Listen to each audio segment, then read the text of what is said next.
Hey all, this is Dave, and today's big hairy idea is how can you convey your ideas as economically as possible?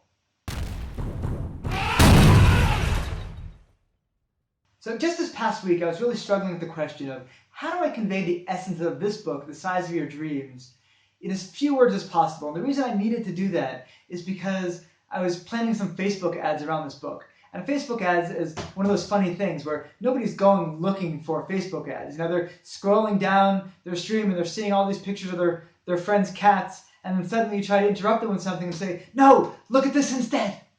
Look at my thing. And you've got to really only get their attention for a fraction of a second. So how do you nail their attention? How do you grab somebody's attention and say, this is something you want to check out? How do you convey what your thing is all about in just a heartbeat? And I was struck about this technique I read about years ago that has been used over and over again in really successful Hollywood pitches, which is the power of using analogies. The most famous examples are the movie Alien, which is described as Jaws on a spaceship. Now suddenly you hear Jaws on a spaceship, and you don't need to know much about this movie to really get a huge concept of what it's all about. You know, this is not a Starship Enterprise type thing, this really high-tech space movie. Now this is kind of a slug it out. You've got this spaceship that is barely making its way through space, and you've got this alien that it's kind of like a fight to the death between this alien and kind of one individual who is just determined to be stopping this. And the producers were able to see immediately, okay, that's what this movie's generally going to be about. Another really famous example is the movie Speed with Keanu Reeves, which was described as Die Hard on a bus. And so, again, you can see it's this thing. You've got this plot from these terrorists or these thieves, these people who want to, potentially kill a lot of people in order to achieve their goals. And you got one individual who's matching wits against them to trying to save all of them and to also capture that person, bring them to justice. So you're able to very quickly understand what this whole thing is about. So I started asking myself, well, what is my book? What is this book, Size Your Dreams, all about?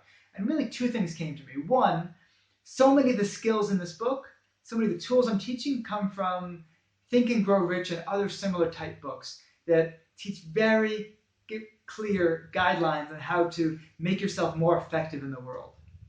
At the same time, it's a novel. And it's a novel with a teacher teaching a bunch of high school students about how they can be more effective in their lives, how they can change their whole perception and demand more from their lives.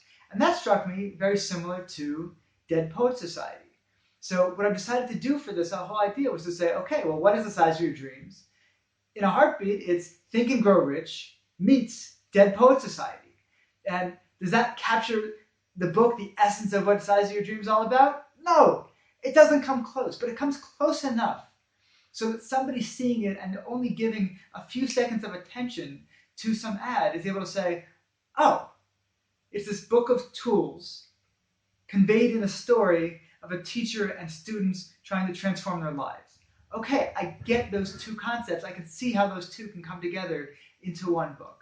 And so my question for you is, do you have anything really complex that you're trying to give over? Perhaps rather than trying to explain, well, it's this and it's this and it's this and it's this, is there some analogy that you can use? Is there something similar that's been out there? Or in my case, two similar things that you can kind of lump together? It can be an incredibly effective way of getting your ideas across very, very economically.